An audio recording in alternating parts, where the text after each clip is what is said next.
6 years ago. It was a very, very simple idea that we wanted to base a game around a character, and a character that you can actually see on screen. We thought that the game was the strong point of it, but we began to hear all these people talking about Lara and saying, you know, when's her birthday? And people were actually talking about this character as a real character that actually thought she existed. She's a great character, and she's a great role model, and she's got an energy and a charisma for life. We really wanted people to identify with the character, and we had a real sort of dilemma because we knew that this character was going to have weapons, and you know, you get into your mind a sort of a muscle-bound, sort of, you know, clumbering, and it wasn't what we wanted. We wanted something that was a character that was very agile and people could relate to, and it became a woman.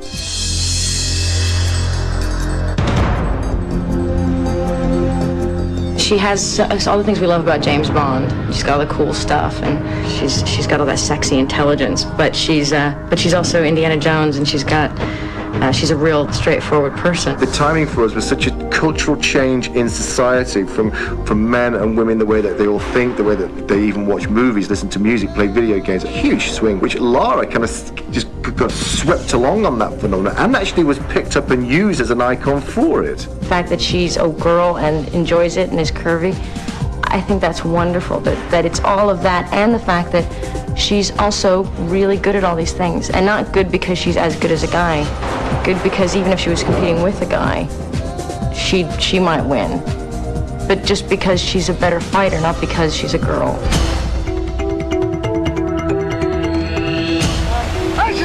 Hold it right there, I'll shoot you in the back! You gonna shoot me, Alex? Laura, give it up. These guys are gonna kill you. The one thing about Tomb Raider, it's big all around. Lara Croft is big everywhere, and I think that's what's so appealing as a project, a challenge, that you've got to satisfy a lot of people in a lot of places. I was just as much a snob about film made about video games as anybody. I'd never seen one that had worked. But as they asked me for probably the third and final time, I sat down and thought about it seriously, and I thought, you know what, this actually is a really cool character. This is a female action hero, and we haven't seen one of those for a while. I'll track the camera across. I do this, and then stay there while you have. Simon, he had a very, very ambitious and specific point of view with regard to the intensity of the action and the scale of the movie. That was very impressive.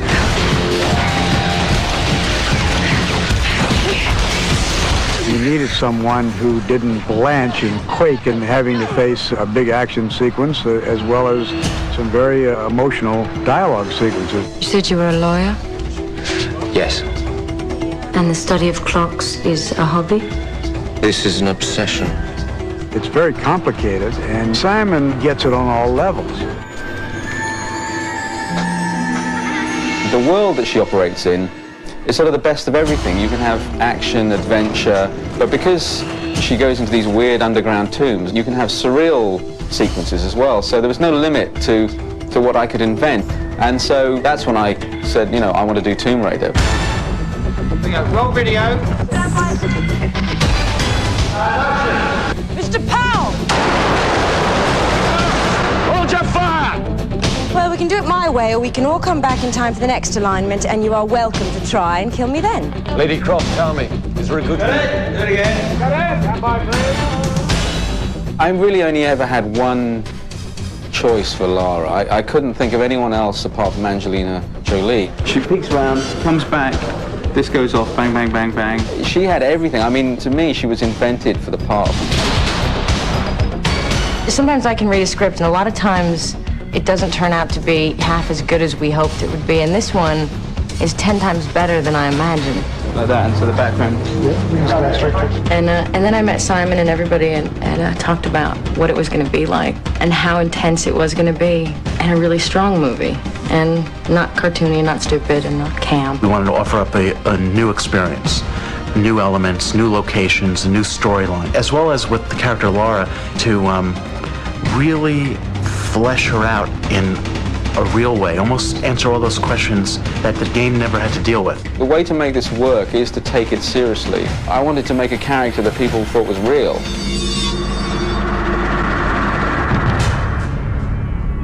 She sweats, she bleeds, and she gets emotional. She's not a cartoon character who has the perfect end to every scene. Do you know what day it is, Hilary?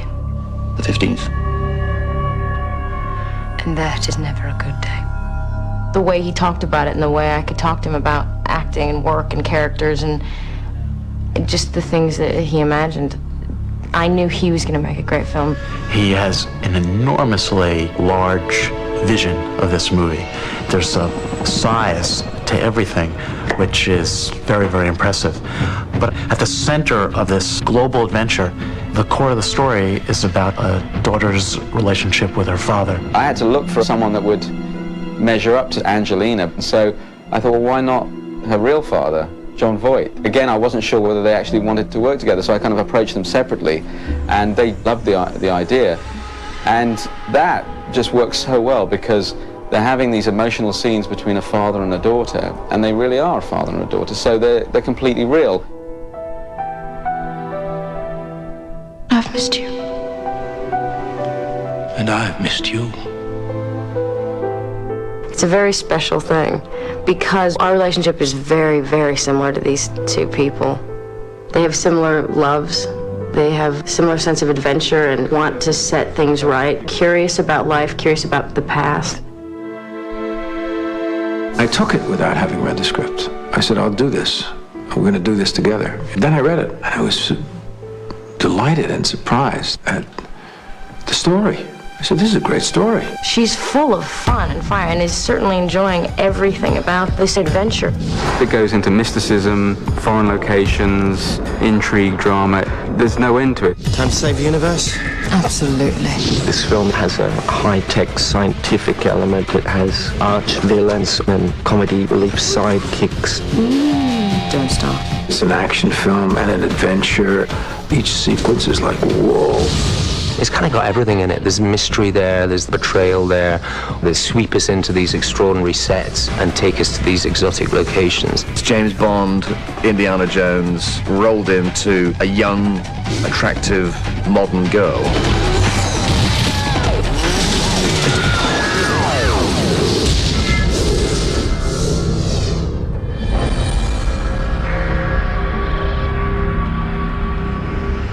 I couldn't figure out how I was going to act this character.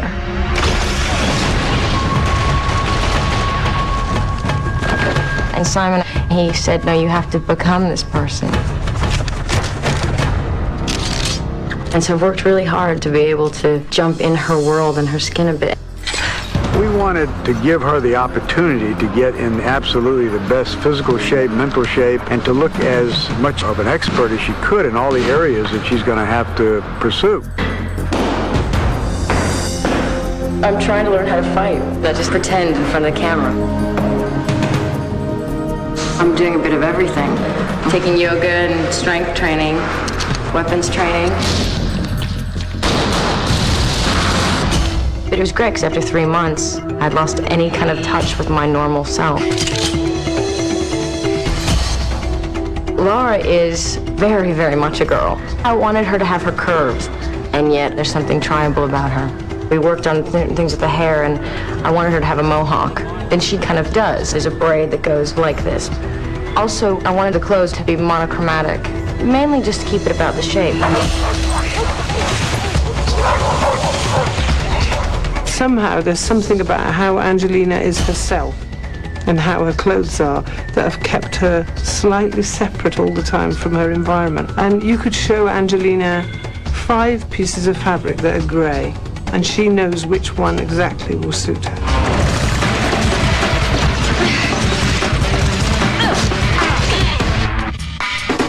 Lots of pajamas, about 60 pairs. So I'm just going to come tighter on this camera, okay?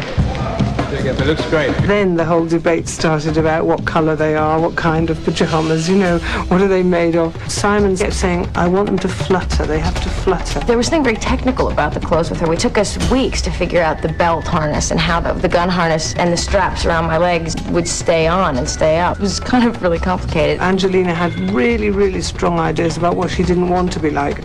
She didn't want to look like a biker girl, you know, with torn off clothes and really worn out stuff. So the clothes, we wanted everything to be flattering and fitting like she wears. And the shorts, it took me until I think 2 weeks before filming to agree to get into a pair of shorts. Just to get me to walk around in these clothes, I felt like I was naked for the first few days. Lara Croft, she's so sexy. She knows exactly what she wants, and she knows she's capable of doing lots of things and having fun with it. Do you want me to shout 1, 2, and then just go under, or can you just take it yourself? Right, so I'll take that moment, I'll readjust. Okay. We talked about in the beginning of this film that the big thing for me would be to learn what I could from this person, kind of become her as much as possible. And so I wanted to be able to do as much as I could. Yeah, go ahead, throw it at me. I can do this.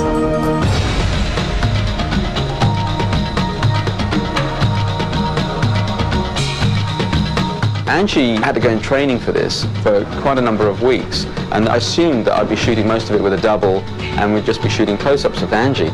And then I went to see how she was getting on, and she could do it all. And I thought, this is fantastic.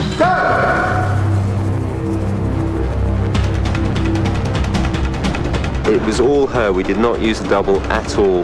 She does double, triple somersaults, coming right to the floor and then taking her right back up again. And that is something for a leading lady, your star, to do that was absolutely incredible. Well, they got what they came for. How are you going to get the clock back in 15 hours? I'll be calling in a favor. These movies are really often quest movies. It's all about finding something and going to strange places to do it. I wanted to go to real locations that were exotic and unusual to the audience, and it was hard to think of places that hadn't been seen a lot on film.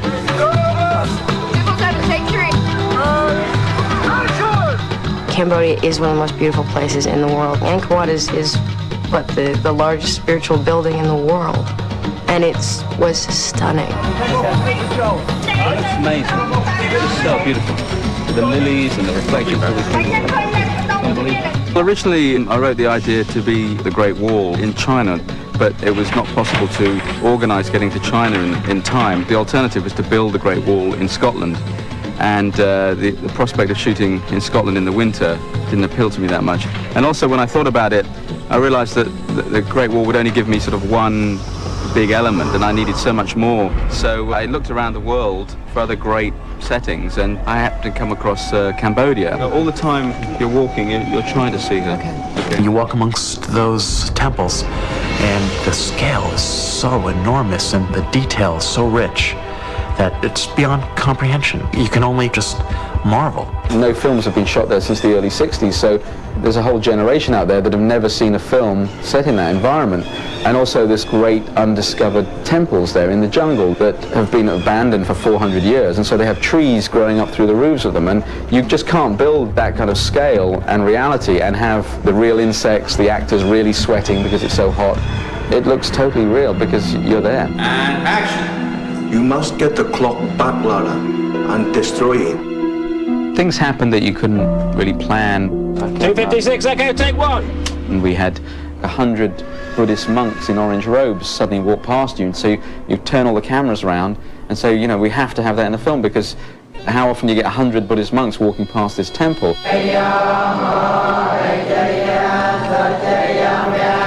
She comes here to center herself, to find help, and they heal her. I think the lesson learned here is to listen to people, to be open to things, to look around you.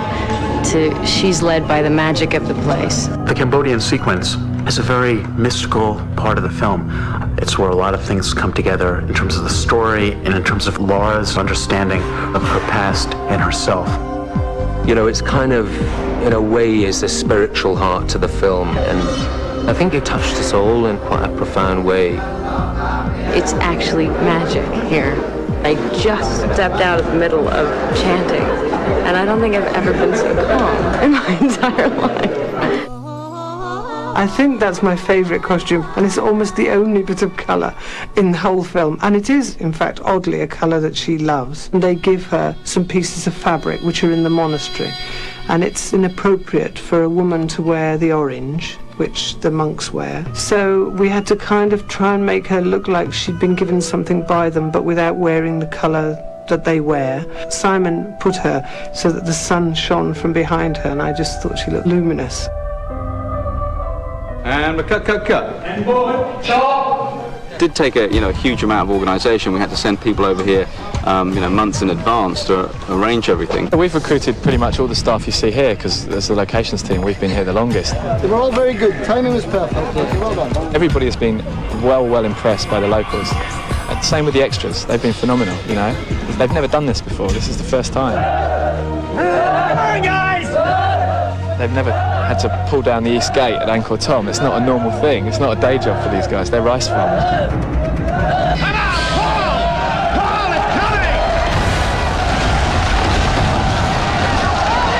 The extras are terrific. Some of the best extras I've worked with in the world. They're natural actors. It's been, one of the most pleasurable experiences for me shooting anywhere in the world.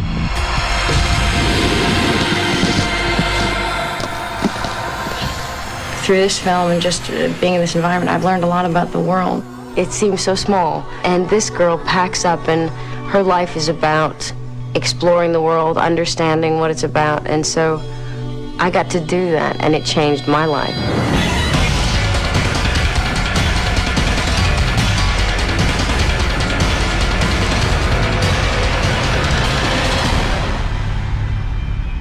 To me, these sort of archaeological action-adventure films are all about sand. And so I made this edict that there would be no sand in this film whatsoever. So I thought, well, where isn't like that? Well, snow isn't like that. So I wanted somewhere to represent Siberia. So we ended up going to Iceland. It gives me a lot of variation on locations. There's lakes with icebergs, different sorts of mountains, rolling hills, so I can get a lot of different environments. You all right, Andrew? You're getting cold. This movie, it deals with a lot of the elements. So we've got the ice and sledding and, rocks of ice. Iceland, an extraordinary and awe-inspiring place to go to. Endless miles of whiteness. There was in fact solid ice, not even snow. So an unbelievable place to go and a great opportunity to see that. There was an idea that we'd sort of charge across the glacier on sort of four-wheel drive Land Rovers, and then suddenly Simon got to Iceland and they had these ducks, these amphibious vehicles. And he just went, we want those. So in the end we sort of went travelling along on these amphibious craft.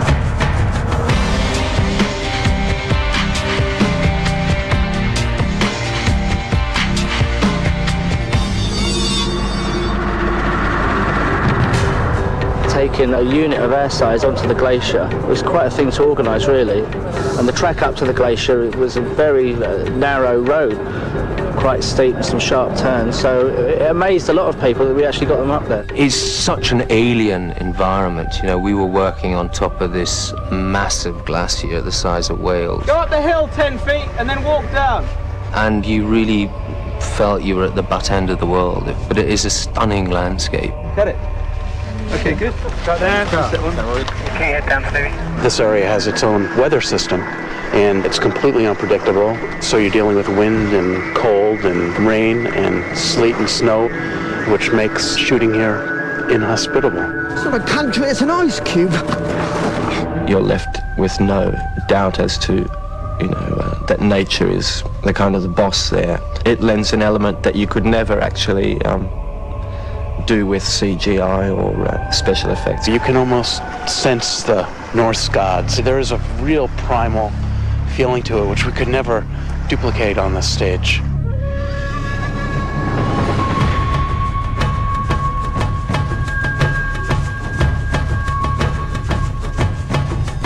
Iceland was freezing, and dog sledding in Iceland was just wild.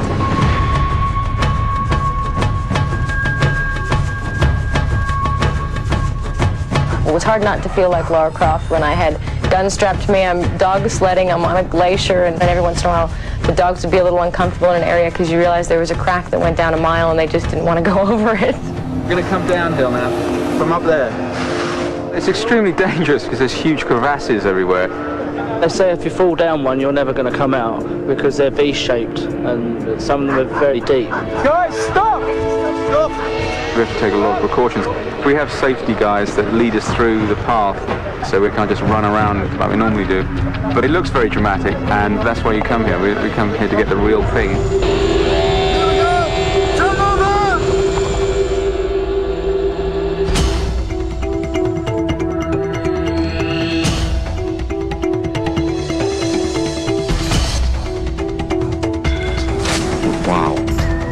When I started this film, I knew I wanted to have incredible sets, and I went to Kirk Petruccelli, and he just came out with these brilliant designs and built these things on such enormous scale that it blew me away as much as anybody. I mean, you always ask for the moon, but, you know, in this case, I actually got it. I really didn't realize the scope of it until I came here.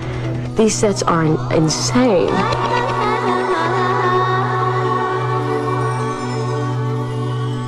One of the themes of the game is the collision between very modern and very ancient worlds. And we wanted to really embrace that in the production as well. The overall look of the film will be kind of the colliding of super modern with super ancient. We've taken ancient structural elements, the Angkor tombs, and assigned modern geometries to the tomb itself. We actually did build the tombs full scale on stages, because in a way it would make the action more real. So we ended up with these incredible environments. It's mind-blowing. I mean, completely mind-blowing. These guys created these just utter worlds, you know. We've taken what's called an orrery, a complicated system of the planets in alignment moving, and turned it into an ancient, super-sized mechanical key to a puzzle. With the time-lapse camera, you're going to see structural elements come together. First you'll see large shapes, then you'll see finishes going on, then come the mechanics, the super mechanics of the orrery itself. The technical side of it is quite difficult. You've got 9 planets in the sun.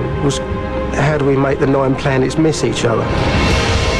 The orrery set was actually very difficult because it's a very mechanical set, and there's a lot of elements in there that are actually not only difficult but dangerous.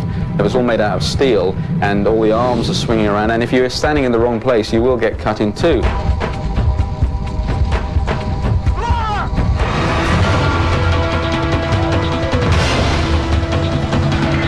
It's very dangerous. You're quite high up and revolving around, and there's nothing beneath you. But Angelina, she seems to have no fear. Cut it, cut it. Visually, we're going for a giant wave coming down the slope and out the archway over there. We've got 2 huge tip tanks up there. There's 70 tonne of water coming down in one go. We're going to get this wave coming out, which Lara Croft's going to run underneath.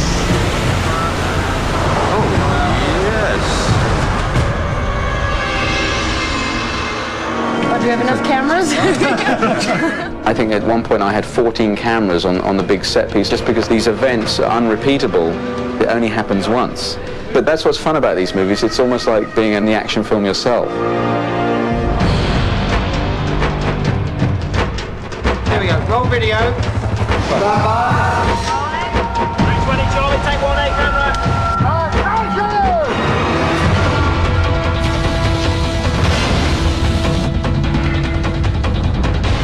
I'm running through this orrery with water just crashing down, a tidal wave coming. There's planets exploding, debris falling. I'm not even acting, it's just like go from here to here and don't get hit by anything.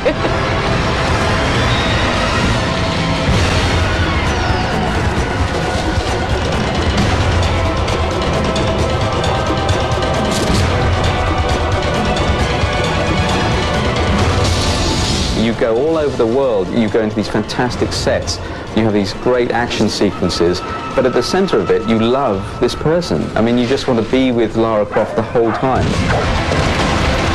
I'm very excited with those movies that I saw when I was young, growing up. This is so full of extraordinary stuff. I've just been blown away by this film. I don't feel like I shot a film. I feel like I've been on an adventure and I just survived it.